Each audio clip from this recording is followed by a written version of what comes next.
So ito po yung property, 240 plus square meter, Barangay Gemasan, along Terminal Road.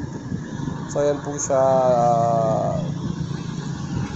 nakabakod na po, pakodrado yung bakod niya.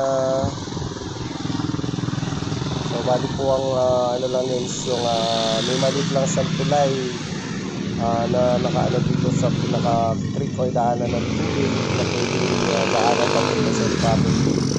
So yung po daanan to is going to Riverside, Gemasan. So yung sa kabila po is going to paglabas ng terminal.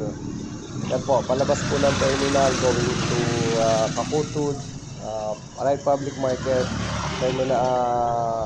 Arayat Terminal. So yan po yung property. So inulit ko po, 240 plus square meter po siya along Terminal Road.